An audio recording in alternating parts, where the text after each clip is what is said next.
ونصلي ونسلم على سيدنا ومولانا محمد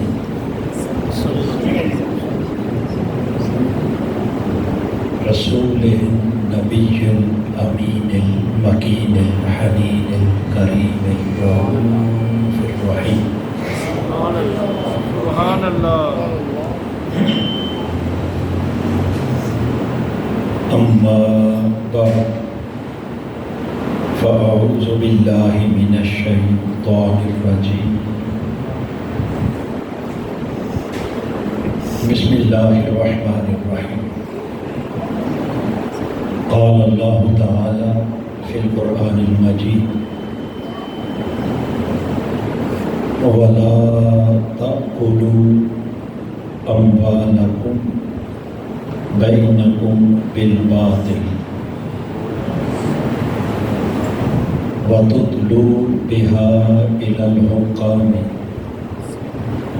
لتأكلوا فريقا من أموال الناس بالإثم وأنتم تعلمون. صدق الله مولانا العظيم. معزز علماء کرام، قائدین و کارکنان تحریک منہاج القرآن اور معزز خواتین و حضرات اور حاضرین و سامعین، اللہ رب العزت کا بے حد شکر ہے جس کی توفیق خاص سے آج ہم تحریک منہاج القرآن حافظ آباد کے زیر اہتمام ماہانہ درس عرفان القرآن کی اس نہایت ہی مقدس بابرکت اور پاکیزہ مجلس میں حاضر ہیں.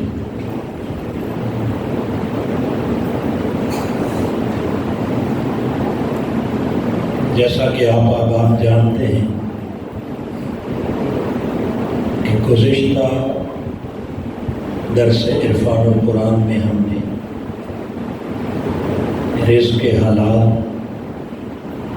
اور اس کی برکات کا ذکر کیا.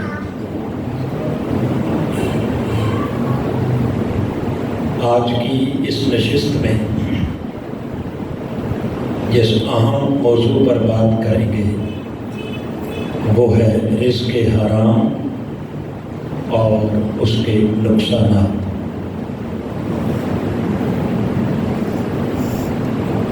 حرام کیا ہے اور اس حرام کے نقصانات کیا ہیں؟ آئیے سب سے پہلے تو حرام کی تعریف کو جانتے ہیں کہ رزق حرام کب ہوتا ہے.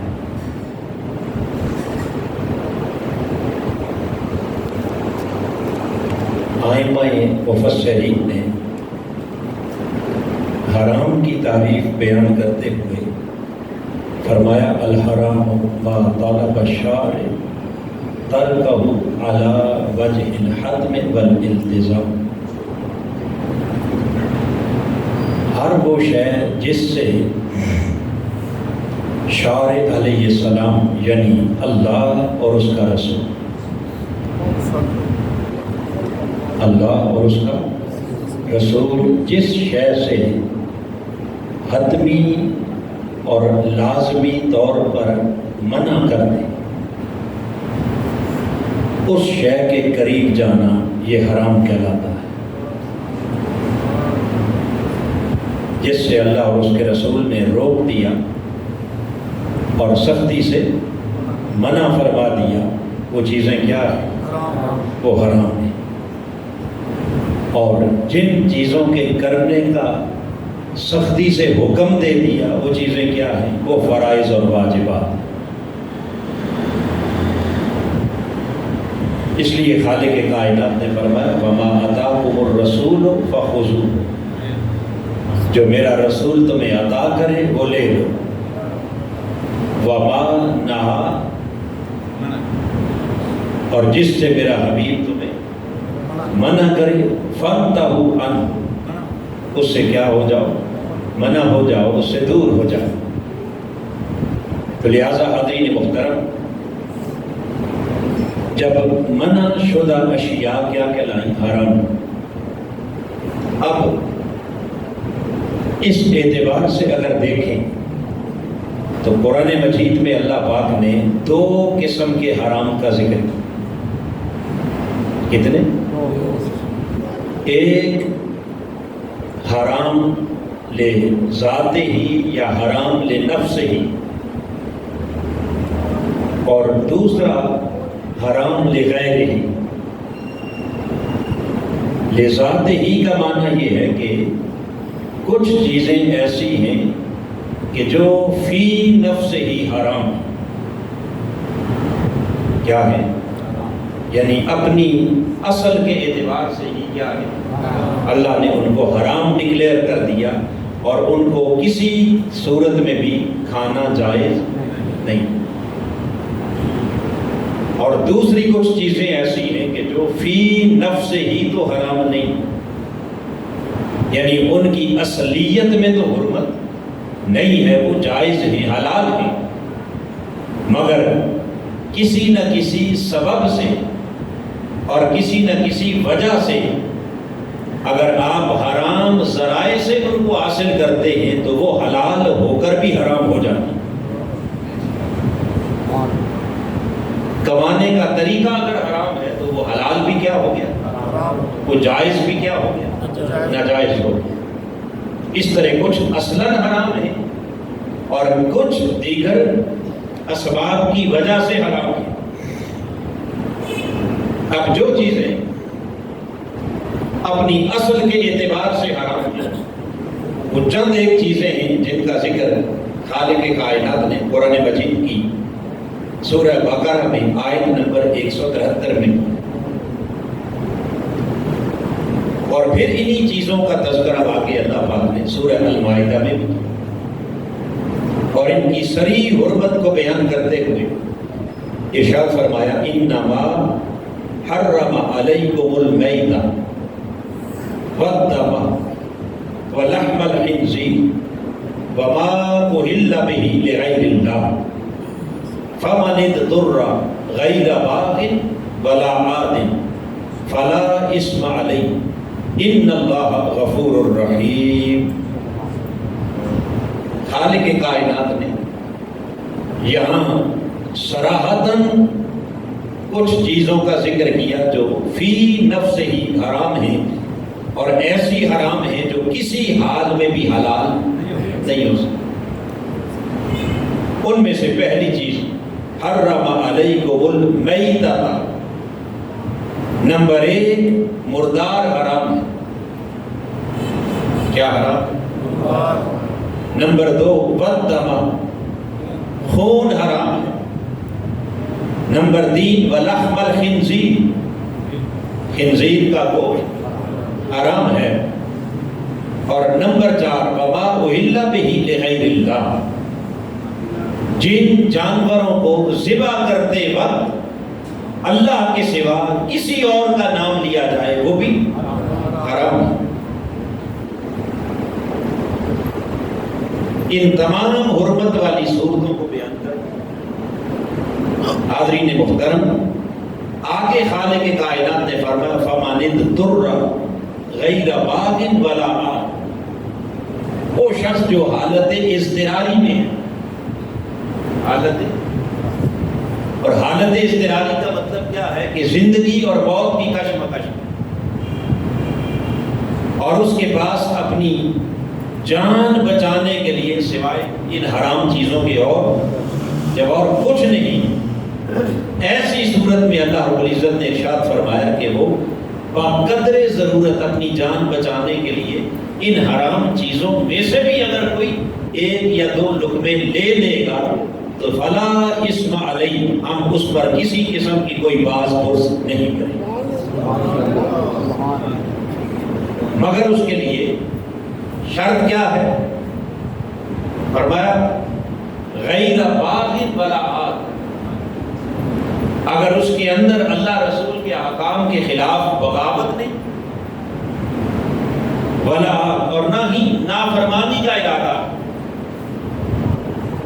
وہ نافرمانی کرنا نہیں چاہتا، وہ حرام کھانا نہیں چاہتا، مگر زندگی اور موت کی کشمکش میں ہے اور اس وقت اس کے پاس جان بچانے کے لیے سوائے حرام کے اور کچھ نہیں، تو اللہ پاک نے فلا اسم علیہ یہ کہہ کر فرما دیا کہ ہم نے اسے بقدر ضرورت حرام کھانے کی اجازت دے دی۔ ان اللہ غفور الرحیم، بے شک اللہ پاک بخشنے والا بڑا مہربان۔ اب یہ خالق کائنات نے بطور کرم کے، بطور احسان کے، حالت اضطراری میں صرف اجازت دی ہے اور یہاں پابند نہیں کیا کہ ضرور کھائے۔ پابند بولیے، یہ رخصت عطا کی ہے۔ تو دو راستے ہیں، ایک رخصت کا راستہ ہے اور ایک عزیمت کا راستہ ہے۔ کوئی رخصت کی راہ پر چلتے ہوئے جان بچانے کے لیے اگر اتنا کھا لے گا تو فرمایا اس پر گناہ نہیں ہوگا، اور اگر کوئی اس سے بھی اپنے آپ کو بچا لے،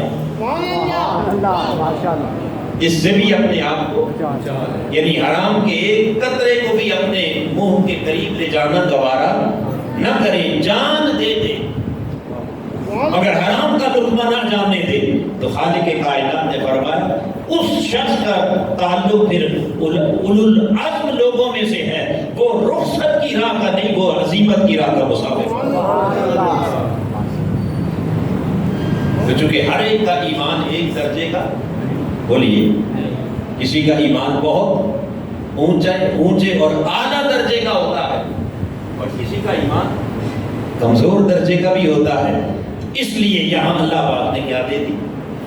بولیے، رخصت عطا کر دی کمزور ایمان والوں، رہ گئے اونچے ایمان والے، مضبوط اور مستحکم ایمان والے اور اللہ کے محبوب اور مقرب بندے، ان کی شان تو یہ ہے کہ عام لوگوں کے ہاں جو نیکی بھی ہوتی ہے، خدا کے جو مقربین ہوتے ہیں وہ تو اس نیکی کو بھی اپنے لیے گناہ سمجھتے ہیں۔ جیسے حضرت امام احمد بن حنبل رضی اللہ تعالی،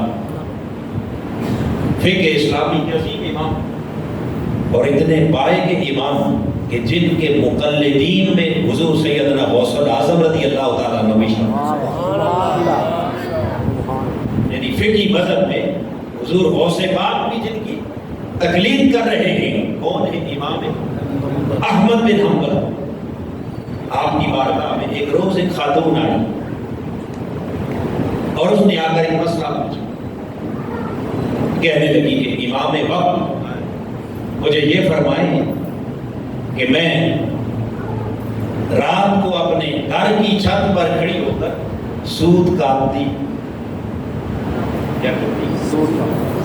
بولیے، سود کاٹتی ہوں چھت پہ کھڑی ہو کے رات کو، اور پھر اسے بیچ کے اس سے کچھ نہ کچھ اپنی ضرورت کی کمائی کرتی ہوں، اپنے بچوں کے لیے رزق حلال کماتی ہوں۔ تو رات کو بعض اوقات شاہی قافلے گزرتے ہیں،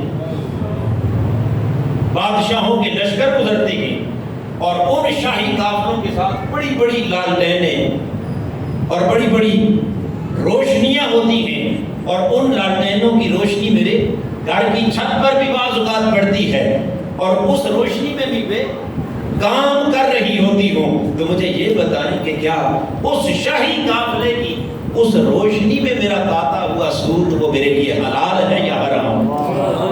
سبحان اللہ۔ وہ کمائی میرے لیے کیا ہے؟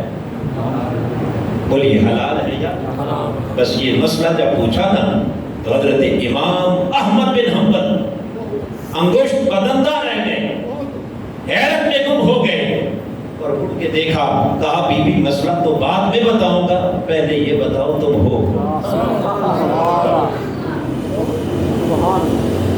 پہلے یہ فرماؤ کہ تم اپنے گھر کی چھت پر اگر کوئی کام کر رہا ہے اور وہاں سے سڑک سے بادشاہ کا قافلہ گزر گیا اور اس کی تھوڑی سی روشنی پڑ گئی اس چھت پر، تو وہ یہ سوال لے کے آ گئی کہ اس روشنی میں کمایا ہوا رزق کیا یہ حلال ہے یا؟ تو یہ سن کر امام احمد بن حنبل نے کہا کہ پہلے بتاؤ تم اتنی احتیاط، اس قدر خوف اور خشیت الہی۔ آپ نے فرمایا کہ کہیں تم بشر حافی کی بہن تو نہیں؟ حضرت بشر حافی کی بہن تو نہیں؟ وہ فرمانے لگی کہ جی میں بشر حافی کی بہن ہی ہوں۔ امام احمد بن حنبل نے جب یہ سنا کہ بشر حافی کی بہن ہوں تو آپ نے فرمایا بی بی اوروں کے لیے تو جائز ہے مگر آپ کے لیے جائز،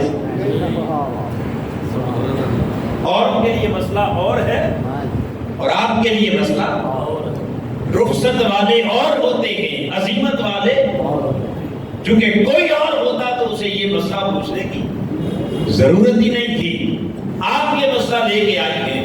تو جو اس قدر صاحب احتیاط ہوتے ہیں اس لیے ان کے لیے کہا گیا کہ حسنات الابرار سیئات المقربین، نیک لوگوں کی نیکیاں بھی اللہ کے محبوب اور مقرب بندوں کے ہاں وہ بھی گناہ شمار، یعنی ان کی نیکی کا معیار بہت اونچا ہوتا ہے، ان کا سٹینڈرڈ بہت ہائی ہوتا ہے۔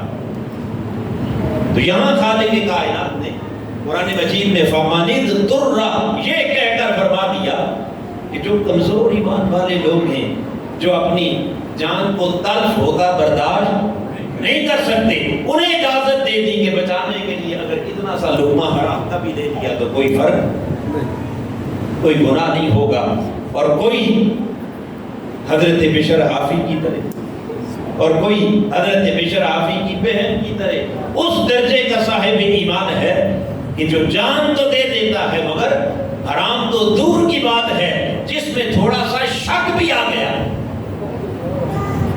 کیا آ گیا؟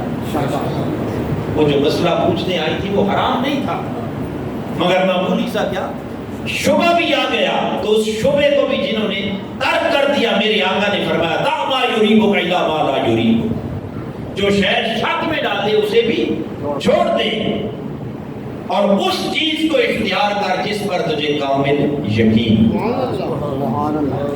یعنی جس میں شکوک و شبہات کا سرے سے کوئی اندیشہ نہ ہو۔ بار صورت میں یہ عرض کر رہا تھا کہ یہ چار چیزیں جن کو اللہ پاک نے قطعی طور پر اصلاً حرام قرار دیا اور ان کی اجازت کس صورت میں دی؟ حالت اضطراری میں۔ اب ان میں سے آئیے تھوڑی تھوڑی بات کرتے ہیں۔ پہلی چیز حرم علیکم المیتۃ، کیا حرام ہے؟ بولیے مردار۔ کون سا مردار؟ کون سا مردار؟ جو ذبح کے بغیر مر گیا۔ آگے سورہ المائدہ میں اس میں اللہ پاک نے اس کی چند صورتیں بیان کی ہیں کہ وہ جانور جو اصلاً تو کیا تھا؟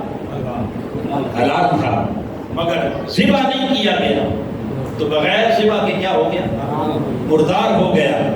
اب وہ گلا گھونٹ کے مرے تب بھی مردار، سینگ لگ کے مرے تب بھی بولیے مردار ہو گیا۔ اگر وہ کسی جگہ سے گر کر مر گیا تب بھی کیا ہو گیا؟ بولیے۔ ان تمام صورتوں میں اگر کسی درندے نے اسے چیر پھاڑ دیا تب بھی کیا ہو گیا؟ مردار۔ الا ما ذکیتم، ہاں صرف ایک صورت ہے کہ اس کی جان نکلنے سے پہلے اگر تم نے آ کر اسے ذبح کر دیا، جب تک اس میں زندگی کی رمق باقی تھی تو کیا کر لیا؟ بولیے۔ کہیں سے گر گیا، زخمی ہو گیا، کسی جانور نے اس کو زخمی کر دیا، چیر پھاڑ دیا، گلا گھٹ گیا، اگر جان نکلنے سے پہلے اسے ذبح کر لیا تو وہ حلال ہو گیا، اور اگر خود بخود اس کی جان نکل گئی تو کیا ہو گیا؟ بولیے وہ مردار ہے۔ تو تو پہلی چیز یہ ہے کہ مردار کسی صورت میں بھی حلال بولیے حلال نہیں. لہذا وہ لوگ جو خاص طور پر اس پر توجہ کریں گے، جو گوشت کا کام کرنے والے، مرغیوں کا کام کرنے والے یا جانوروں کا قصاب کا کام کرنے والے، یہ اللہ کا امر ہوتا ہے کہ بعض اوقات لاتے ہوئے اتارتے ہوئے کوئی نہ کوئی جانور کیا ہو جاتا ہے بولیے زخمی ہو گیا، مر گیا، یا اس کے گلے تک کبھی چھری نہیں پہنچی تو پہلے ہی کیا ہو گیا.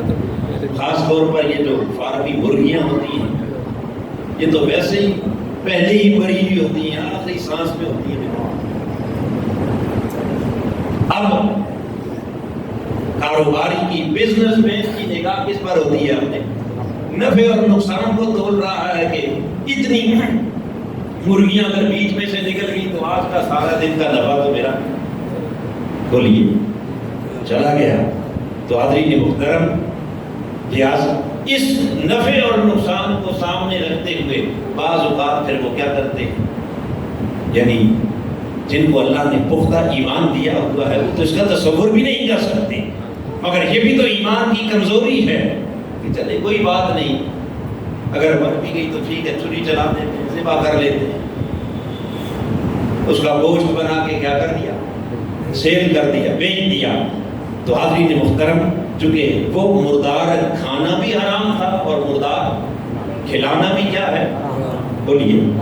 اب جسے بیچا جا رہا ہے اس بیچارے کو تو کوئی خبر نہیں کہ یہ مردہ ذبح کیا گیا یا زندہ ذبح کیا گیا. اب یہ سارا جرم کس کا ہو گیا؟ اس کھلانے والے پر. خالق کائنات نے فرمایا وَلَنَبْلُوَنَّكُمْ بِشَيْءٍ مِّنَ الْخَوْفِ وَالْجُوعِ وَنَقْصٍ مِّنَ الْأَمْوَالِ، میں کبھی کبھی تمہیں آزماتا ہوں، خوف سے، بھوک سے بھی آزماتا ہوں، اور کبھی مال میں کمی کر کے نفع میں پروفٹ میں کمی ہو گئی، کبھی کاروبار میں نقصان ہو گیا. یہ ساری آزمائشیں ہیں. ہم دیکھتے ہیں کہ کیا اس دنیا کی خاطر ایمان بیچتے ہو یا ایمان کی خاطر ان ساری آزمائشوں کو قبول کرتے ہیں. زندگی تو نام ہی اس شے کا ہے، ایک حال میں رہنا. یہ شان صرف میرے اللہ، ہمیشہ ایک حال میں رہنا. یہ کس کی شان ہے بولیے؟ یہ اللہ کی شان ہے. کبھی نفع کبھی نقصان، کبھی تھوڑا پروفٹ کبھی زیادہ ہو گیا، کبھی حالات اچھے آ گئے کبھی حالات برے آ گئے. یہ آزمائشیں، امتحانات، یہ تو اللہ پاک اپنے ہر بندے کو آزماتا ہے. بڑے بڑے نیکوکاروں کو اولیاء کی زندگی اٹھا کے دیکھیں، اوپر انبیاء کی زندگی اٹھا کے دیکھیں، وہاں بھی امتحان اور آزمائشیں آتی ہیں. تو خالق کائنات فرماتا ہے بندے اگر ہمیشہ نفع ہی ملتا رہے تو تیرے ایمان کی حقیقت کیسے پرکھوں گا؟ ایمان کا پتہ تو اس دن چلے گا کہ جس دن نفع کمانے کے بجائے پلے سے نقصان پورا کر کے جائے گا اور پھر کہے گا کہ میں حرام کے قریب نہیں جاتا. خوشحالی میں حلال کھانا اور شے ہے، اور پیٹ پہ پتھر باندھ کے حرام سے بچنا یہ اور شے. تو یہ پہلی چیز ہے جس سے اللہ پاک نے منع کر. خبردار کسی صورت میں بھی از خود مرنے والے مردار جانور کو نہ کھانا، نہ کسی کو کھلانا، نہ بیچنا، نہ اس سے کچھ کمانا. تو میں نے اس لیے یہ تھوڑی سی وضاحت اس لیے کی ہے کہ بس بعض اوقات ہم اپنے آپ کو مطمئن کرنے کے لیے کہتے جی کریں کیا، آج اتنا بڑا نقصان ہو گیا، میں آج شام اپنے بچوں کو کیا کھلاؤں. یعنی میرا پروفٹ تو یہی کچھ تھا، سارے دن کا کمانا یہی کچھ تھا، یہی 2000 4000 5000 جو آج دیہڑی میں نے کمانی تھی وہ 2 4 5 ہزار کا تو کیا ہو گیا، نقصان ہو گیا. لہذا میں یہ نقصان تھا، دکان کا کرایہ بھی دینا ہے، ساتھ آگے اوپر کر رکھا ہوا ہے، اس کو دیہڑی بھی دینی ہے اور 100 چیزیں ہیں، تو یہ میں کہاں سے کروں گا؟ تو اپنے آپ کو مطمئن کرنے کے لیے وہ کہتا ہے جی میں تو مجبور ہوں. یہ مجبوری نہیں، فرمایا یہ آزمائش، یہ امتحان ہے، یہی تو فرق ہے. ابھی تو پتا چلے گا کہ ایمان کہاں سٹینڈ کر رہا. اگر ہر دن جیب بھر کے جاتا رہے اور کبھی اس کو آزمائش سے گزارا ہی نہ جائے. محترم چودھری ریاست علی جدر صاحب سیفٹی کوآرڈینیشن منہاج القرآن انٹرنیشنل سینٹرل پنجاب تشریف لائے, ہم انہیں خوش آمدید. تو میں یہ کہہ رہا تھا کہ اگر وہ آزمائش اور امتحان کا مرحلہ ہی نہ آئے, ہر روز اگر ملتا رہے, پروفٹ میں ہی جائے, نفع میں ہی جائے, نقصان کی نوبت ہی نہ آئے, تو آزمائش کہاں, امتحان کس شے کا؟ اور بغیر آزمائش اور امتحان کے کبھی بھی کھوٹے اور کھرے کی پہچان بولیے ہمیشہ پروٹوکول ہی رہے, ہمیشہ نفع ہی رہے, ہمیشہ جی حضوری ہی رہے, عزت ہی رہے, لوگ گلے میں ہار ہی ڈالتے رہے, کبھی کوئی انگلی نہ اٹھائے, تنقید نہ کرے, کبھی انسان کو مشکل وقت دیکھنا نہ پڑے, تو کیسے پتا چلے گا؟ فرمایا خوشگوار لمحات کے اندر خیر کی راہ پر لینا اور شے ہے, اور مشکل اوقات کے اندر بھی آپ کے راستے پر ڈٹے رہنا, حتیٰ کہ سر کٹا کر, سر بیٹے پہ چڑھا کر بھی حق پر ثابت قدم رہنا. فبشر الصابرین. نعرہ تکبیر, نعرہ رسالت, نعرہ رسالت, نعرہ تحقیق, نعرہ حیدر, نعرہ ظہیر احمد نقشبندی صاحب. میں نے کہا اس چھوٹی سی آزمائش کے وقت اگر اس نے اپنے آپ کو مطمئن کر لیا اور اس پر سیٹسفائیڈ ہو گیا, جی میں تو مجبور آدمی, کیا کروں, غریب ہوں, دیہڑی جب لگی نہیں ہے تو پھر کچھ نہ کچھ تو کرنا ہے نا, بچوں کو میں بھوکا تو نہیں سنا سکتا, کچھ تو بھائی یہ جو منہ میں ڈالنے کے لیے لے کے جا رہا ہے, اس سے بہتر ہے کہ ان کو بھوکا سنا. خالق کائنات نے اس پہلی صورت کو کیا قرار دیا؟ حرام. اور یہ پہلی صورت کیا ہے؟ اونچا بولیے, مردار. کیا حرام ہے؟ مردار حرام ہے. پھر مردار کے بعد آگے فرمایا بدتر, بہتا ہوا خون, وہ بھی کیا ہے؟ حرام. وہ بھی حرام. کیونکہ ہمارے سوسائٹی میں, معاشرے میں خون کا استعمال کوئی نہیں, لہٰذا اس پر بات کرنے کی ضرورت نہیں ہے. ہر کوئی اس کو حرام سمجھتا ہے اور کوئی بھی اسے کہیں بھی استعمال نہیں کرتا. تیسری چیز ولحم الخنزیر, خنزیر کا گوشت, چونکہ وہ بھی ہماری سوسائٹی میں, ہمارے معاشرے میں رائج بولیے نہیں ہے. وہ اور معاشرے ہیں کہ جہاں بڑے شوق کے ساتھ کھایا جاتا ہے. الحمدللہ ہمارا معاشرہ اللہ نے اس سے کیا رکھا ہے, جس شے کی ضرورت نہیں اس پر ایسے لمبی بات کرنے کا فائدہ, اس کے ہمیں نفع نقصانات اور اس کی میڈیکلی تشریحات شروع کر دیں تو اس کا کوئی مقصد نہیں. جن چیزوں سے ہمارا ہر روز واسطہ پڑتا ہے, کیا ہر روز ان سے بولیے, تو مقصد اصلاح ہے. تو پہلی چیز مردار سے بچو, پھر خون سے بچو, پھر خنزیر کے گوشت سے, اور چوتھی چیز جس کو اللہ پاک نے فرمایا وما اہل بہ لغیر اللہ, جس کو ذبح کرتے ہوئے اللہ کے سوا کسی اور کا نام لیا جائے. اب یہاں تھوڑی سی بات قابل غور ہے کہ کسی اور کا نام لیا جائے کب؟ وقت ذبح, ان ذبح, جس وقت چھری چل رہی ہے تو ہم کیا کہتے ہیں؟ بسم اللہ اللہ اکبر, اس اللہ کے نام پر ذبح کر رہا ہوں جو سب سے بڑا. یہی کہتے ہیں یا کچھ بولیے. تو فرمایا اس وقت اللہ کے سوا کسی اور کا نام لینا جائز نہیں. جیسے کفار اور مشرکین کا طریقہ تھا کہ وہ اپنے بتوں کے نام پر ذبح کرتے اور کہتے بسم اللہ, بسم المنات, بسم العزیٰ, فلاں بت کے نام ذبح کر رہا ہوں, فلاں بت کے نام. تو اس طرح اگر آپ نے بھی اللہ کے سوا کسی اور کا نام لے کر ذبح کیا تو کیا ہو جائے گا؟ حرام ہو جائے گا. اب وہ تو اپنے لات منات بتوں کے نام لیتے تھے, اگر تم نے اس پر کسی اللہ کے ولی کا نام لیا تب بھی حرام ہو گیا, کسی نبی کا نام لیا تب بھی حرام ہو گیا. آپ نے ذبح کرتے ہوئے بسم اللہ اللہ اکبر کے بجائے آپ نے کہا بسم غوث الاعظم، بسم علی ہے، بسم محمد ہے، تو کیا ہو گیا؟ حرام ہو گیا۔ حلال کے لیے کس کا نام ہے؟ اللہ، صرف اللہ کا نام۔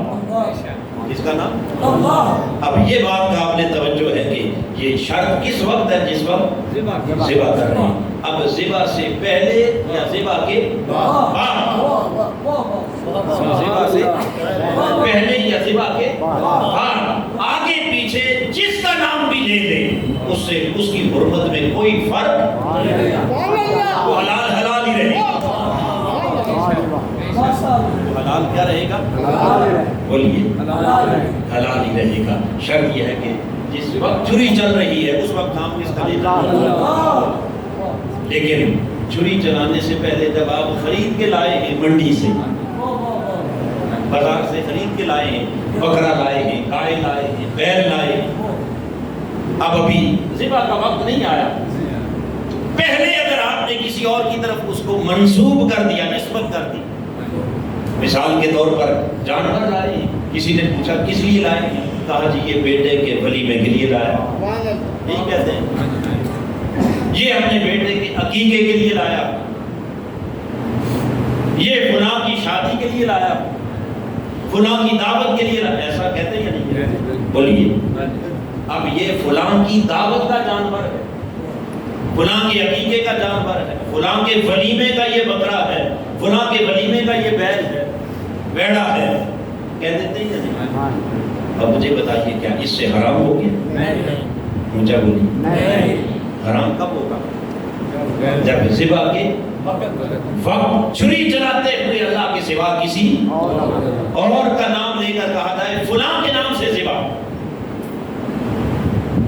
فلاں کے نام سے ذبح، چونکہ یہ تو ہم عرف عام میں یہ ساری چیزیں بولتے ہیں نا کہ فلاں مقصد کے لیے لایا، فلاں کے ولیمے کے لیے، فلاں کی شادی کے لیے، فلاں کے عقیقے کے لیے، تو لہٰذا جیسے ولیمہ شادی عقیقہ اس نسبت سے حرام بولیے نہیں ہوتا، تو اسی طرح اگر کہیں جی فلاں کے ختم کے لیے لایا، یہ بکرا فلاں کے اصال ثواب کے لیے، اس کے 40ویں کے لیے لایا ہو، گلخانی کے لیے لایا ہو، عرس کے لیے لایا ہو، غوث پاک کی 11ویں کے لیے لایا ہو، داتا صاحب کے عرس کے لیے لایا ہو، اب مجھے بتائیے کہ اگر اپنے بیٹے کے عقیقے کے لیے کہیں لایا ہو تو وہ حلال ہے، اور غوث اعظم کی 11ویں کے لیے لایا ہو تو وہ حرام کیسے ہو؟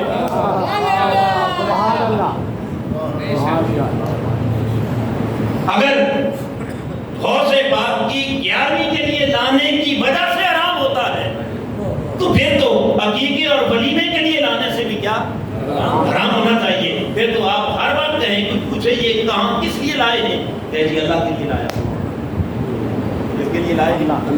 اور آپ مجھے بتائیے کہ اپنی پریکٹیکل لائف میں ہم کیا ہر جانور کو کہتے ہیں اللہ کے لیے لائے؟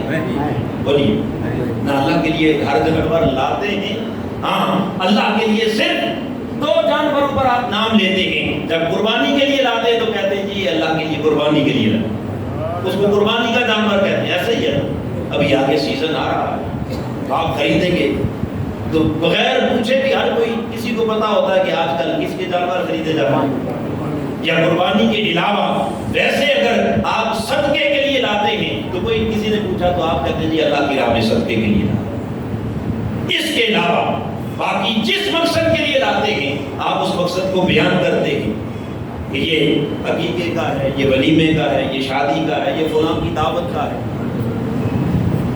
مگر اس کے باوجود وہ حرام حلال ہی رہتا ہے۔ تو حاضرین محترم، اگر عقیقے ولیمے کی نسبت سے حرام نہیں ہوتا تو پھر عرس 11ویں ختم 40واں گلخانی اصال ثواب ان نسبتوں سے حرام کیسے ہو سکتا ہے؟ حرام تب ہوگا کہ جس وقت اس کو ذبح کرتے ہوئے اللہ کے علاوہ چاہے نبی کا نام لے یا ولی کا نام لے، اس وقت کیا ہو جائے گا؟ اور اگر ذبح کے وقت بسم اللہ اللہ اکبر کہہ کر ذبح کریں تو خواہ وہ آپ 11ویں کے لیے لائے تب بھی حلال ہے، اور آپ اگر ولیمے کے لیے لائے تب بھی کیا ہے؟ حلال۔ یہ ہو گیا وما اہل بہ لغیر اللہ کا معنی، کیونکہ بعض لوگوں کو اس میں سمجھنے میں شاید کہیں مغالطہ ہوا یا بعض تشکیک کا شکار ہو گئے اور انہوں نے آگے مغالطہ پیدا کر دیا لوگوں کے دلوں میں، اور اس طرح ہر چیز کو کیا حرام قطعی کہنے لگے کہ چونکہ یہ 11ویں کے نام پر آیا لہٰذا یہ کھانا کیا ہو گیا، یہ عرس کے نام پر آیا یہ کھانا کیا ہو گیا، یہ حتیٰ کہ ایصال ثواب کے لیے گلخانی کے لیے 40ویں کے لیے آیا یہ بھی کیا ہو گیا، 40ویں کا کھانا بھی کیا ہے، ایسا کہتے ہیں یا نہیں؟ تو میں یہ کہہ رہا ہوں کہ یہ سب کچھ من گڑت ہے، اس کا کوئی تعلق قرآن کے ساتھ حدیث کے ساتھ نہیں۔ اب اس سے بھی اگلی بات بڑی اہم ترین ہے کہ یہاں خالق کائنات نے 4 چیزوں کا نام لیا، کتنی؟ اور 4 چیزوں کا نام لیتے ہوئے پہلے بات شروع کی انما، کس سے شروع کی؟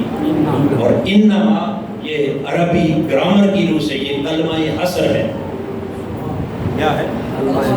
کلمہ، اور کلمہ حصر کا معنی ہے حصار کھینچنا، حصار کہتے ہیں دائرے کو، کیا کہتے ہیں؟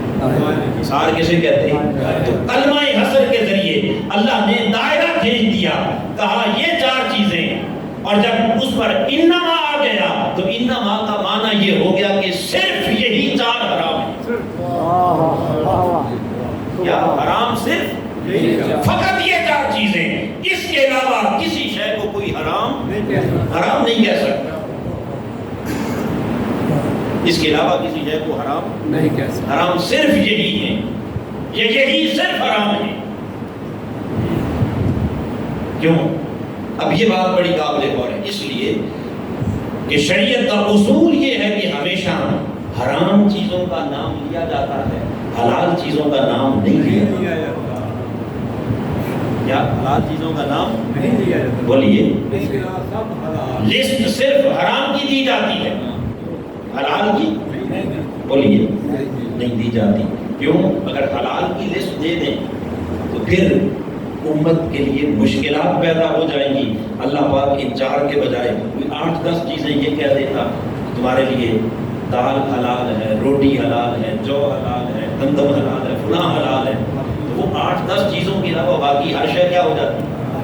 حرام ہو جاتی۔ اس نے کہا کہ ہمارا اصول ہی یہ نہیں، یرید اللہ بکم اليسر، وہ خدا تمہارے لیے آسانی چاہ رہا ہے، ولا یرید بکم العسر، وہ تمہارے لیے تنگی، آسانی اس میں ہے کہ یہ 4 چھوڑ دو، باقی سب کیا ہے؟ بولیے باقی سب کیا ہے؟ ایسے ہی سورہ النساء کو اٹھائیں تو اللہ پاک نے جب حرام رشتوں کی بات کی، حرام رشتوں کی بات کی، تو وہاں بھی حلال رشتوں کا نام لے کے یہ نہیں بتایا کہ فلاں عورت سے نکاح جائز ہے، فلاں سے جائز ہے، فلاں سے نہیں، جن سے جائز نہیں تھا فرمایا حرمت علیکم امہاتکم وبناتکم واخواتکم، نکاح نہیں کر سکتے، ہم نے حرام کر دیا ماں کے ساتھ، واخواتکم بہنوں کے ساتھ، وبناتکم بیٹیوں کے ساتھ، خالاتکم خالاؤں کے ساتھ، پھوپھیوں کے ساتھ، تو جن کے ساتھ نکاح حرام تھا ان کے نام لے لیے، اس سے بھی نہیں، اس سے بھی نہیں، اس سے بھی نہیں۔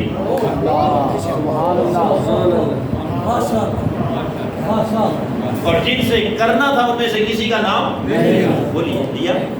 لطف کی بات یہ ہے کہ یہ ساری حرام کی لسٹ دے کر اللہ پاک نے کہ فلاں سے نہیں کر سکتے، بیٹی حرام ہے، ماں حرام ہے، بہن کیا ہے، پھوپھو حرام ہے، خالہ، یہ حرام رشتے سارے بیان کر کے آگے پھر رضاعت کے اندر بھی یہی سارے رشتے، ان کی ڈیٹیل دینے کے بعد آیت کریمہ کے مضمون کا اینڈ کس لفظ پر کیا وہ سننے والا ہے۔ رب نے کہا وَأُحِلَّ لَكُمْ مَا وَرَاءَ ذَلِكَ، اس کے سوا باقی جو بچتا ہے تمہارے لیے حرام۔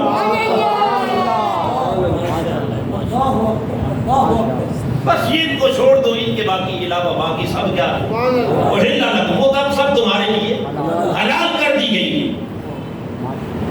تو اس کا مطلب یہ ہے کہ کھانے میں بھی یہ 4 چیزیں چھوڑ کے باقی سب وَأُحِلَّ لَكُمْ، باقی ہر شے تمہارے لیے کیا کر دی؟ بولیے حلال کر دی گئی۔ اب یہ جو بنیادی اصول میں نے آپ کو سمجھانے کی کوشش کی، یہ صرف اس لیے، اس سے آئمہ مفسرین نے، محققین نے اور فقہا نے ایک نقطہ اخذ کیا ہے، الاصل فی الاشیاء الاباحہ، کہ ہر شے اپنی اصل کے اعتبار سے جائز ہوتی ہے. ہر شے اپنی اصل کے اعتبار سے کیا ہوتی ہے؟ بولیے، جائز ہوتی ہے، تا وقت ہے کہ اللہ اور اس کا رسول اس کو حرام ڈکلیئر نہ کر دے. جس شے کا نام لے لیا وہ کیا ہو گئی؟ اور جس کا نام نہ لیا وہ کیا ہو گئی؟ اب بتائیے 100 چیزیں صبح سے شام تک کھاتے ہیں، کیا وہ ساریوں کے نام موجود ہیں؟ بولیے، گندم کھاتے ہیں، جو کھاتے ہیں، چاول کھاتے ہیں، پھر چاول کی آگے حافظ آباد والوں سے بہتر کون جانتا ہے کتنی قسمیں ہیں یا نہیں ہے؟ کوئی سپر ہے، کوئی کرنل ہے، کوئی جرنل ہے، کوئی باس ہے، بندی ہے، کوئی کیا ہے. اسی طرح آگے دالوں کی قسمیں ہیں، چاولوں کی قسمیں ہیں، جو ہے، پھر پھل ہیں، پھر سبزیاں ہیں. کس کس شے کا کس؟ کیا سارے ناموں کی لسٹ اللہ نے دی ہے؟ اونچا بولیے جی.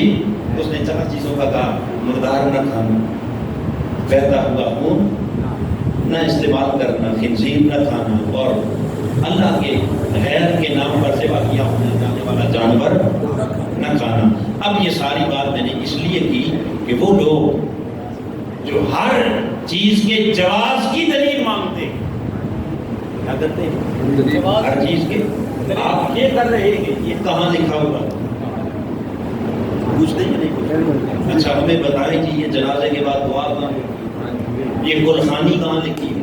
یہ 40واں کہاں لکھا ہے؟ یہ 10واں کہاں لکھا ہے؟ یہ عرس کہاں لکھا ہے؟ یہ 11ویں کہاں لکھی ہے؟ ایسے ہی پوچھتے ہیں. اگر جائز ہے تو ہمیں دکھائیں. اب حاضرین محترم، یہ پوچھنا کہ یہ جائز کہاں لکھا ہے، یہ سوال ہی قرآن سے دوری اور جہالت پر مبنی سوال ہے. جسے قرآن کا علم ہے وہ کبھی نہیں پوچھے گا کہ جائز کہاں لکھا ہے. ہاں، جب کوئی کہے گا یہ حرام ہے تب پوچھے گا بتا یہ حرام کہاں لکھا ہے.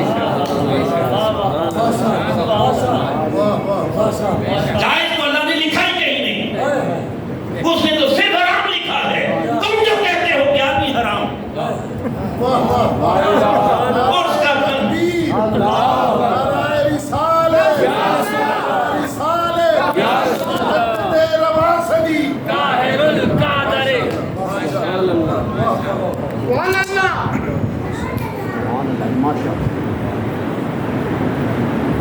جس کے اوپر ختم کر دیا گیا وہ حرام ہو گیا. اپنے ایمان سے بتائیے، ایسا سوچ پائی جاتی ہے یا نہیں؟ 11ویں کا نام لا کے یہ حرام ہو گیا. اس پر گلخانی کا اشاد ثواب کا نام لا گیا، کیا ہو گیا؟ بولیے. اور معاذ اللہ استغفر اللہ، خنزیر کی طرح حرام ہو گیا. بھئی خنزیر کا تو اللہ نے نام لے کے بتایا، ہمیں بتائیں کہ وہ گلخانی والا حرام کس جگہ لکھا؟ وہ 11ویں والا حرام بولیے کہاں لکھا ہوا ہے؟ اگر لکھا ہے تو پھر تو حرام مانیں گے. اگر نہیں لکھا، اگر نہیں لکھا، نہ حرام لکھا ہے نہ حلال، کچھ نہیں لکھا، تو جہاں شریعت خاموش ہوتی ہے وہاں فتویٰ جواز کا ہوتا ہے. وہاں عدم جواز کا فتویٰ کوئی جاہل دے سکتا ہے، معمولی سا علم رکھنے والا بھی. آئیے یہاں پھر مزاج شریعت آپ کو ایک اور حدیث سے سمجھا دیتا ہوں تاکہ بات بالکل علم نشرح کی طرح ایسے کلیئر ہو جائے کہ کوئی ابہام باقی نہ رہے. خالق کائنات تشریف فرما ہے اور خالق کائنات نے قرآن مجید کی آیت کریمہ نازل کی، وَلِلَّهِ عَلَى النَّاسِ حِجُّ الْبَيْتِ مَنِ اسْتَطَاعَ إِلَيْهِ سَبِيلًا. استطاعت رکھنے والوں کے اوپر حج فرض کر دیا گیا. میرے آقا نے یہ حکم اللہ کا سنایا کہ صحابہ کرام کو، جب صحابہ نے سنا تو ایک صحابی کھڑے ہو عرض کرنے لگے، یا رسول اللہ حج کی فرضیت کا حکم آیا ہے، یہ بتائیں ہر سال ہے یا ایک ہی حج کافی ہے؟ ہر سال یا ایک ہی حج کافی ہے؟ میرے آقا نے چہرہ پھیر دیا، جواب ہی نہیں دیا. پھر اس نے پوچھا، حضور نے پھر چہرہ ایسے کر لیا، جواب. تیسری بار آقا لگتا ہے میری بات سنی نہیں آپ، یہ ایک بار ہے یا ہر سال کرنا ہے؟ تیسری بار میرے آقا نے فرمایا لو کنت نعم لوجب، اے میرے غلام اگر میں ایک بار ہاں کہہ دیتا تو ہر سال حج فرض ہو جاتا، اور تم اس فرض کو کبھی نبھا نہ سکتے، لہذا میں بھول کر نہیں جان بوجھ کر میں نے تیرے سوال کا جواب ایک بار نہیں دیا، دو بار نہیں دیا، اور جب دو بار نہیں دیا تو پھر رسول کے مزاج کو سمجھو، جس بات پر خدا اور رسول خاموش ہے وہ جائز ہے، اسے پوچھتے نہ پھرو، بس وہاں چپ کر کے اسے استعمال کرو۔ یہ ہے یرید اللہ بکم اليسر، اس میں تمہارے لیے آسانی ہے، اور ایک ایک شے کو کریدتے پھرو گے تو یہ کیا ہوگا، خود کو مشکل میں ڈال دو گے، تو اپنے آپ کو مشکل میں نہ ڈالو۔ ہاں جو چیزیں واضح طور پر قرآن میں حدیث میں جن سے روک دیا گیا ان کے قریب مت جاؤ، اور جن سے اللہ رسول نے روکا نہیں ان سے اللہ کی مخلوق کو کیوں روکتے ہو کھانے؟ ان سے روکنے کا کسی کو حق، کسی کو اجازت بولیے؟ تو یہ تو خیر ان چار چیزوں کا ہم نے ذکر کیا ہے جو کیا تھی، حرام فی نفس ہی، اصلاً حرام، جن کے حلال ہونے کی کوئی صورت نہیں ہے۔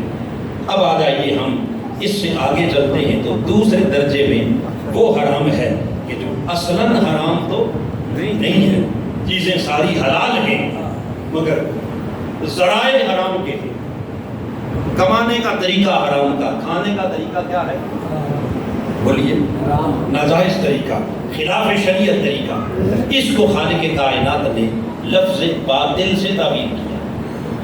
ارشاد فرمایا وَلَا تَأْكُلُوا أَمْوَالَكُمْ بَيْنَكُمْ بِالْبَاطِلِ، لوگوں آپس میں ایک دوسرے کا مال باطل یعنی ناجائز حرام طریقے سے نہ کھایا۔ اب مال حلال ہے، بھیڑ بکری مرغی کیا ہے حلال ہے، مگر کسی کا مال اگر آپ چرا کے لے آئے، چوری کر کے لے آئے، ڈاکہ مار کے لے آئے، فراڈ کر کے لے آئے تو کیا ہو گیا؟ وہ حلال نہ رہا۔ یہ ہے بینکم بالباطل، خبردار آپس میں ایک دوسرے کا مال ناجائز طریقے سے نہ کھاؤ، باطل طریقے سے نہ کھاؤ۔ یہ کیا ہو جائے گا؟ یہ حرام ہو گیا۔ اب یہ حرام ہوا اس وجہ سے جو آپ نے ناجائز طریقہ اختیار کیا، ہے وہ چوری کی تب بھی حرام ہو گیا، ڈاکہ مارا تب بھی، جھوٹ بولا تب بھی، فراڈ کیا تب بھی، آگے پھر اس حرام کی کئی قسمیں ہیں کہ کیسے کیسے حرام ہوتا ہے کیا، اور ان مختلف چیزوں سے، جن چیزوں سے ہم حلال چیز کو بھی کیا کر دیتے ہیں حرام بنا لیتے ہیں، ان کے اوپر کیا کتنی سخت وعیدیں ہیں اور کتنے سخت عذاب ہیں اللہ کے۔ یہ الگ پورا مضمون ہے، اللہ نے چاہا تو اس کو آئندہ اس کی پوری ڈیٹیل آپ کے سامنے رکھیں گے کہ کون کون سے کام ہیں جن کو ہم بالکل ویٹ ہی نہیں دیتے، ویلیو ہی نہیں کرتے، اور صبح و شام کرتے پھرتے ہیں، مگر ان کاموں کی وجہ سے ہمارا حلال رزق بھی کیا ہو جاتا ہے حرام ہو جاتا ہے۔ وہ احتیاطیں کون سی ہیں اس کی ڈیٹیل تو آگے چل کے بیان کریں گے، مگر یہاں ایک چیز کا ذکر اس آیت کریمہ میں اللہ پاک نے کیا، فرمایا وَتُدْلُوا بِهَا إِلَى الْحُكَّامِ، وہ جو مال ہے اس کو بطور رشوت اپنے حاکموں تک لے کے نہ جایا۔ کیوں؟ فرمایا لِتَأْكُلُوا فَرِيقًا مِنْ أَمْوَالِ النَّاسِ بِالْإِثْمِ، تاکہ تم وہ رشوت دے کر اپنے دوسرے کسی بھائی کے مال میں سے کچھ حصہ ناجائز طور پر کھا، کچھ حصہ ناجائز طور پر کیا کرو، ایسا کام نہ کیا کرو، یہ باطل طریقہ ہے۔ اب یہاں ایک سورت قرآن مجید نے ذکر کی ہے، کیا؟ اب یہ بڑی خاص توجہ طلب بات ہے کہ آپ حاکم وقت، اوپر جو ہائر اتھارٹی ہے، وہ انتظامیہ میں ہو یا عدلیہ میں ہو، یعنی جج کے پاس آپ کیا لے گئے رشوت، کیس چلا گیا، مثلا ایک زمین کا مقدمہ تھا، دو فریق ہیں، ایک کہتا ہے میری ہے، دوسرا کہتا ہے بولیے میری۔ اب یہ جو مقدمہ جب جج کے پاس چلا گیا تو فرمایا پتہ تو دونوں کو ہے، اندھے تو دونوں پتا تو دونوں کو ہے کس کی، کسی کی تو آخر ہوگی نا، مگر دونوں اس کے دعوے دار، یہ کہتا ہے میری، یہ کہتا ہے میری۔ اب جج کے پاس چلا گیا تو جس کی نہیں تھی وہ اس میں سے، یعنی اب وہ دوسرے کے مال کو حاصل کرنے کے لیے اس نے کیا کیا، جج کو رشوت لگا، اور رشوت لگا کر اس نے کہا یہ اگر میرے حق میں فیصلہ کر دے گا تو اس میں سے اتنا حصہ تجھے بھی دے دوں گا۔ اب جج نے کیا کیا، اس کے حق میں فیصلہ دے دیا، عدالت سے فیصلہ آ گیا، اب اس کو لیگل کوریج مل گئی، قانونی طور پر وہ جنگ جیت کے آ گیا۔ قرآن مجید نے کہا کہ اگر تم جنگ جیت کے بھی آ جاؤ گے، جج تمہارے حق میں فیصلہ بھی سنا دے، تو اس فیصلے کے باوجود بھی وہ حرام حلال نہیں ہوگا، وہ حرام حرام ہی رہے گا۔ وہ حرام کیا رہے گا، بولیے۔ لہذا اس طرح کچھ مال اس میں سے تدلو بہا الی الحکام، یعنی اس میں سے کچھ مال حاکموں کے پاس، اوپر ہائر اتھارٹیز کے پاس بطور رشوت لے جا کر دوسرے کے مال کو ناجائز طریقے سے کھانے کی کوشش نہ کرنا۔ اب یہ تو ایک صورت ہے جس کا قرآن نے ذکر کیا نا کہ رشوت دے کر دوسرے کے حقوقوں کو مارنا۔ اب اس سے اگلی بات اور بھی بڑی خاص توجہ طلب ہے، وہ یہ کہ اگر کسی نے رشوت نہیں بھی دی، کسی نے رشوت نہیں دی، وہ کہتا ہے جی ٹھیک ہے رشوت تو گناہ ہو گیا، الراشی والمرتشی کلاہما، اس پر انشاءاللہ آگے تھوڑی تفصیل سے بھی بات کریں گے، یہاں تو بس میں اختصاراً بات کر رہا ہوں کہ حضور نے فرمایا کہ رشوت لینے دینے والا کیا ہے، جنمی ہے۔ اس نے کہا رشوت تو نہیں دیتا، لیکن اس نے کیا کیا کہ اس نے وکیل تکڑا کر کیا کر دیا، بولیے۔ اب دوسرے کا وکیل کیا ہے، کمزور، دوسرے کا وکیل کیا ہے، کمزور ہے، لہذا وہ کیس کو ڈیفینڈ نہیں کر سکا، اور یہ تیز دراز وکیل تھا، اس نے جھوٹی سچی گواہیاں ڈلوا دی، اور جج کو یا وکیل کو رشوت نہیں لگی ہے، وکیل نے اپنی فیس لی ہے، وہ رشوت نہیں ہے، جج کو بھی کوئی رشوت نہیں لگی، اس نے اپنے زور کے اوپر وہ کیس کیا کر لیا، کیس تو جیت کے دے دیا، مگر جس کو جیت کے دے رہا ہے اسے تو پتا ہے کہ یہ میرا حق ہے یا نہیں ہے۔ اگر وہ اس کا حق نہیں تھا تو وہ عدالت سے کیس جیتنے کے باوجود بھی شریعت نے کہا فل حرام لا یصیر حلالا بقضاء القاضی، کہ حرام کبھی جج کے فیصلے سے حلال نہیں ہو سکتا، 100 فیصلے بھی آ جائیں۔ اب یہ تو دنیا کے ججوں کی بات ہے، اس مقام پر امام قرطبی نے حضور کی حدیث نقل کی، یا آقا علیہ السلام کی حدیث پاک نقل کی ہے، فرماتے ہیں کہ تاجدار کائنات نے فرمایا کہ میرے غلاموں تم اپنے مقدمات میرے پاس لے کے آتے ہو، اپنے مقدمات بولیے، اپنے کیسوں کے فیصلے کروانے کے لیے میرے پاس آتے ہو، اور یاد رکھنا کہ میں تمہارے کسی مقدمے کا فیصلہ غیبی، الوہی اور نبوی علم سے نہیں کرتا۔ یہ بات سمجھ آئی؟ اللہ کی بارگاہ سے عطا ہونے والے وہ جو غیبی علوم ہیں، ان بات سینے کے اندر کی بھی جانتے ہیں، مگر فرمایا اس علم سے تمہارے فیصلے نہیں، فیصلے کرتا ہوں ظاہری گواہیوں کو دیکھ کر، ظاہری شہادتیں دیکھ کر، ظاہری دلائل دیکھ کر، ان کی روشنی میں فیصلے سناتا ہوں۔ اور میرے آقا نے فرمایا کہ بعض اوقات کوئی ایک شخص جو بڑا تیز تراز ہوتا ہے، مکار ہوتا ہے، ہوشیار ہوتا ہے، اور دوسری طرف کا فریق کمزور ہوتا ہے، سیدھا سادہ ہوتا ہے، بھولا بالا ہوتا ہے۔ لہذا اگر کوئی شخص، یہ حضور کی حدیث کے لفظ ہیں، میرے آقا نے فرمایا کہ اگر کوئی شخص اپنی مکاری، چالاکی، تیزی کی وجہ سے، چرب زبانی کی وجہ سے، اور اپنے حق میں مضبوط اور مؤثر دلائل کی وجہ سے اگر مجھ سے بھی فیصلہ کروا کے لے جائے، اور میں بھی کسی ایک کا حق دوسرے کے حق میں ظاہری دلائل کو دیکھتے ہوئے اگر وہ حق کسی کو دے بھی دوں، تو میری بارگاہ سے فیصلہ لے جانے کے باوجود ہی وہ اس کے لیے حرام حرام ہی ہے۔ کہتا پھرے کہ مجھے تو اللہ کے رسول نے فیصلہ سنایا. تو جانتا نہیں ہے کہ حرام کیا تھا اور حلال کیا تھا. اب مجھے بتائیے کہ آپ سے بڑھ کر بھی کوئی دنیا کا جج اور قاضی ہے کہ جس کے فیصلے کے بعد آپ کہیں کہ وہ تو جج صاحب میرا کیا قصور ہے, میں کوئی رشوت تھوڑی دی.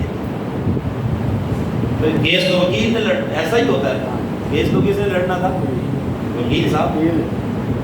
کیس تو وکیل صاحب نے لڑنا تھا. اب میں نے کوئی رشوت تو لگائی نہیں, میں نے تو جائز طریقے سے وکیل کی فیس پے کی ہے. اب اس کا وکیل اگر نہیں کیس کر سکتا, جیت سکا, میرا جیت کے لے آیا ہے, تو اس میں میرا قصور. حاضرین محترم, اس طرح اپنے آپ کو بے گناہ ثابت کرنا اور یوں حرام کو حلال بنانا فرمائیے کسی صورت میں بھی حلال نہیں. اب ذرا سوچئے کہ ہم کہاں کہاں کیسے کیسے ڈنڈیاں مارتے ہیں. ان ساری سوچوں کی قرآن نے نفی کر دی. وَلَا تَأْكُلُوا أَمْوَالَكُمْ بَيْنَكُمْ بِالْبَاطِلِ, خبردار کوئی باطل طریقہ اختیار نہ کرنا. خواہ وہ رشوت کا ہو تب بھی باطل ہے, وہ مکاری ہو تب بھی باطل ہے, چاہے وہ ہوشیاری ہو تب بھی باطل ہے, جھوٹی گواہیاں ہو تب بھی باطل ہے.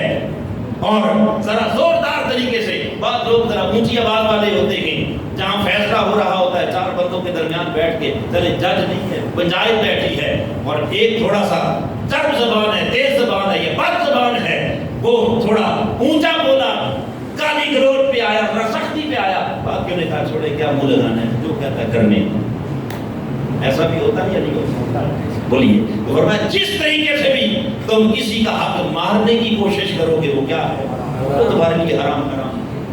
لہذا خبردار اپنے حق سے آگے تجاوز.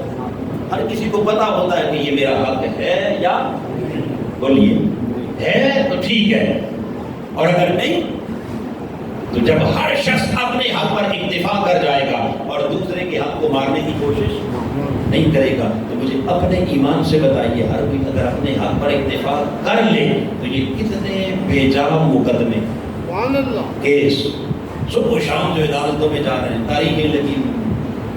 آخر کوئی تو جھوٹا ہوتا ہے اور کوئی سچا ہو. تو سچا ہے ہی, مگر جھوٹا یہ کہے کہ جی میرا حق ہی نہیں ہے تو میں نے اس پر لڑنا کیوں. تو سارے لڑائیاں جھگڑے دنگے فساد کیا ہو جائیں, پھر بولیے ختم ہو جائیں یا نہ ہو جائیں, بولیے. اور یہی بات اللہ پاک نے اگلی آیت کریمہ میں سورہ النساء میں کی. فرمایا والا یا ایھا الذین آمنوا لا تأکلوا اموالکم بینکم بالباطل, اے ایمان والو آپس میں ایک دوسرے کا مال باطل طریقے سے نہ کھایا کرو.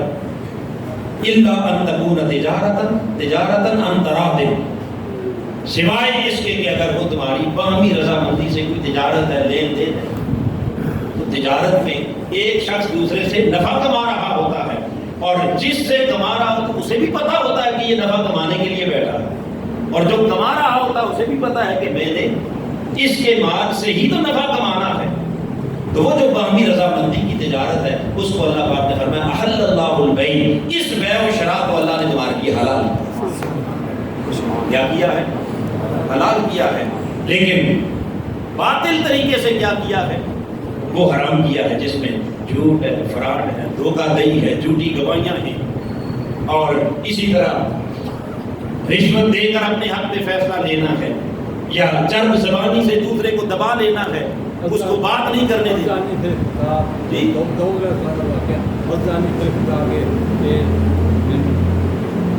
تو دوسرے کو اپنے دباؤ میں لے لینا ہے, جھوٹی قسم کھا دینی ہے, قرآن پر ہاتھ رکھ دینا ہے. یہ کتنی چیزیں ہیں, یہ سارے باطل طریقے ہیں. اور ان باطل طریقوں کے اینڈ پر یہاں اللہ پاک نے فرمایا وَلَا تَقْتُلُوا أَنفُسَكُمْ, ایک دوسرے کو قتل, بولیے قتل نہ کرو. کیوں؟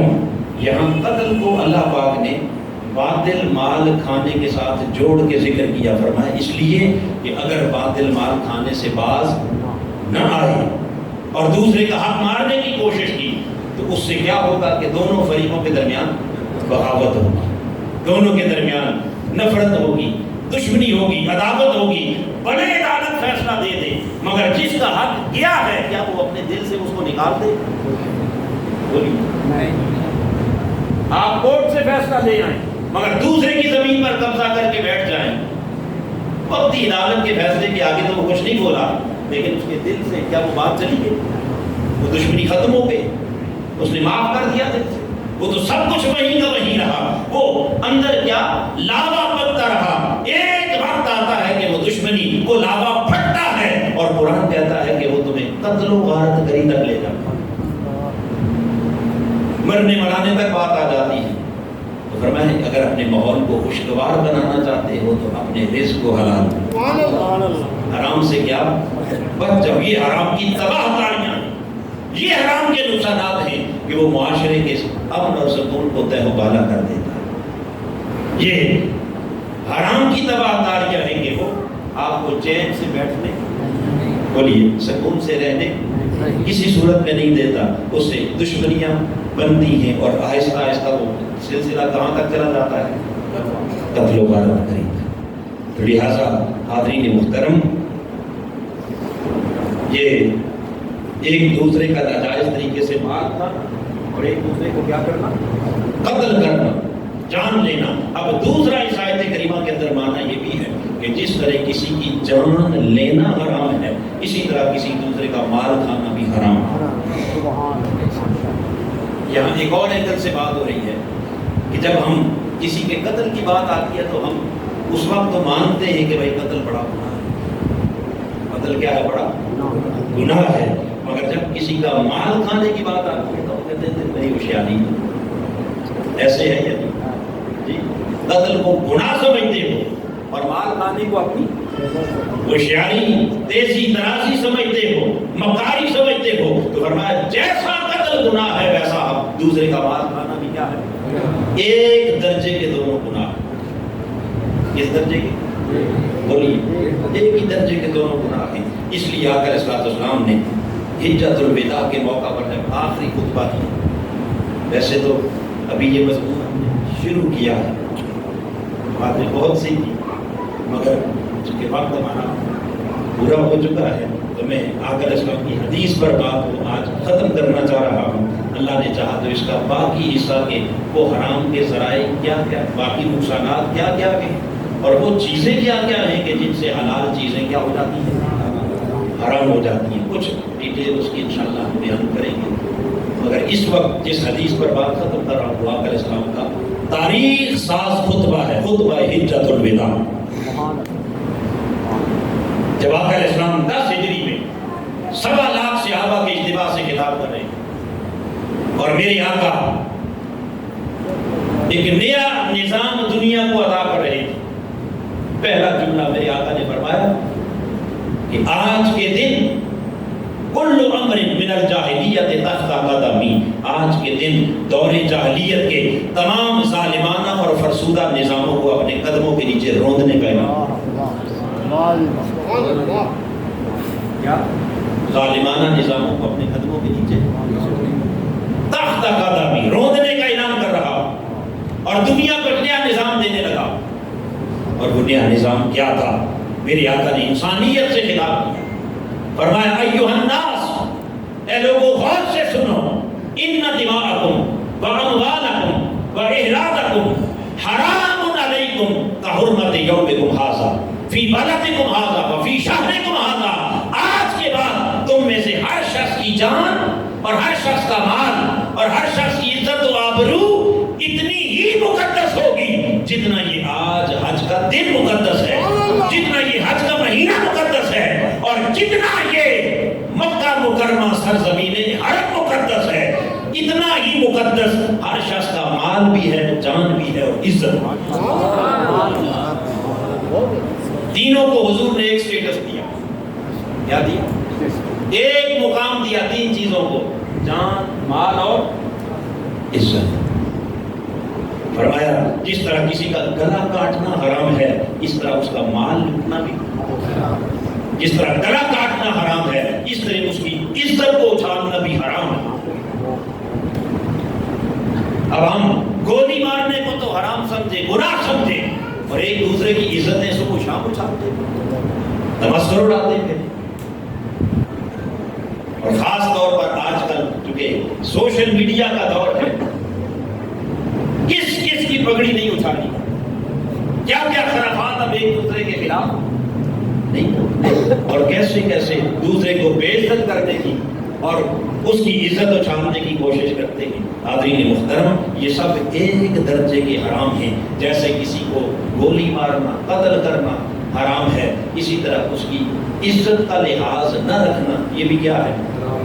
اسی طرح اس کے مال کا حق اسے نہ دینا اور اس کو ناجائز طریقے سے کھانے کی کوشش کرنا یہ بھی کیا ہے؟ بولیے۔ اب ذرا اس حرام کی سطح کو دیکھیں۔ ہم لفظ حرام کہہ دیتے ہیں اور کہتے ہیں چلے چھوٹی سی کوئی بات ہو، لیکن یہاں لا کے دیکھیں کہ کتنا بڑا حرام ہے۔ اس طرح کا حرام ہے جیسے کسی کو قتل کرنا، جیسے کسی کو گولی مارنا، تو ناحق قتل اور ناحق مار اور ناحق دوسرے کی عزت اچھالنا، یہ تینوں چیزیں آقا اسلام نے فرمایا ایسے حرام ہیں جیسے حج کا دن، حج کا مہینہ اور شہر مکہ سرزمین حرم، اللہ نے جو حرمت اسے عطا کی ہے وہی حرمتیں تمہاری جان کو دے رہا ہوں، مال کو دے رہا ہوں، عزت کو دے رہا ہوں۔ یہ سسٹم میرے آقا نے کائنات انسانی کو عطا کیا کہ جس کے نتیجے میں ہر ایک کی جان بھی محفوظ، مال بھی، بولیے، عزتیں بھی۔ تو جب جانیں بھی محفوظ ہو گئی، کسی کی جان کو کسی ظالم سے خطرہ، مال بھی محفوظ ہو گئے، کسی کے مال کو کسی دوسرے ڈاکو سے خطرہ نہ رہا، عزتیں محفوظ ہو گئیں کہ جب کسی کی عزت کو کسی دوسرے کے سے بے عزت ہونے کا خطرہ، بولیے، نہ رہا۔ تو حاضرین محترم، اس نظام کے تحت جو معاشرہ وجود میں آیا اس کا نام تھا مصطفی معاشرہ۔ کیا تھا؟ بولیے، وہ مصطفی معاشرہ تھا جو میرے آقا نے قائم کر کے دکھا۔ حاضرین محترم، آج پھر اس مصطفی معاشرے کو اس زمین کے اوپر قائم کرنا، یہ تحریک منہاج القرآن کا مقصد ہے۔ کیا ہے؟ اور یہ مقصد حاصل نہیں ہو سکتا جب تک ہم ایک بار پھر واپس پلٹ نہ آئیں قرآن کی طرف۔ کس کی طرف؟ قرآن کی طرف۔ اور قرآن سے ہمارا یہ تعلق جڑ نہیں سکتا کہ جب تک ہم اس قرآن کی مجلس میں کم سے کم مہینے میں اگر ایک دن بھی اس درس عرفان القرآن کے لیے اگر نہ نکالیں، اتنا بھی تعلق نہ رکھیں، تو پھر سچ بتائیے کہ ہمارا قرآن سے تعلق کیا رہ گیا؟ خالی نام لینے کا تو نہیں ہے۔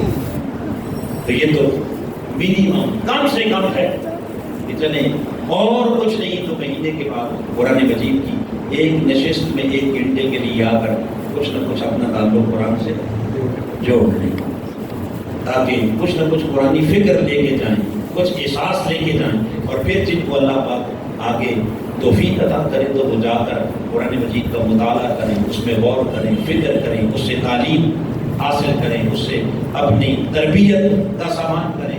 لیکن چلیں اور کچھ نہیں تو کم سے کم اجتماعی طور پر ہم اپنا اس ربط کو قرآن سے بحال کیے بغیر کبھی اپنے معاشرے کو بدل کہ کبھی معاشرے کا مصطفی معاشرے کا خواب شرمندہ تعبیر نہیں ہو سکتا۔ حاضرین محترم، یہ وجہ ہے کہ تحریک منہاج القرآن نے آپ کے ایک شہر حافظ آباد میں نہیں بلکہ پاکستان کے سینکڑوں شہروں میں اور پھر پاکستان سے باہر پوری دنیا کے اندر یہ دروس عرفان القرآن کا جو جال بچھایا ہے، اس کا مقصد صرف اتنا ہے کہ ہمارا ٹوٹا ہوا تعلق قرآن سے جڑ جائے، مضبوط ہو جائے، مستحکم ہو جائے۔ لہٰذا آئیے خود بھی اس نشست میں اسی محبت کے ساتھ، ذوق کے ساتھ تشریف لائیں اور اپنے اعزا کو، اقارب کو، بہن بھائیوں کو، بیٹوں بیٹیوں کو، اوپر میری مائیں بیٹیاں تشریف فرما ہیں، بہنیں تشریف فرما ہیں، ان کو بھی پیغام دے رہا ہوں کہ اگلی بار آپ جب آئیں تو اکیلے نہیں بلکہ اپنے ساتھ 1-2 افراد کو اور لے کے آئیں، جو کہ اس سے آگے ابھی تو یہ بالکل اس مضمون کی حرام کی کیا تھی، ابتدا تھی، آغاز تھا۔ اس سے آگے بڑی سنجیدہ کچھ چیزیں ایسی آنے والی ہیں کہ جو ہم روزمرہ زندگی کے اندر کر گزرتے ہیں اور ہم سمجھتے ہیں کہ اس سے کیا فرق پڑتا ہے۔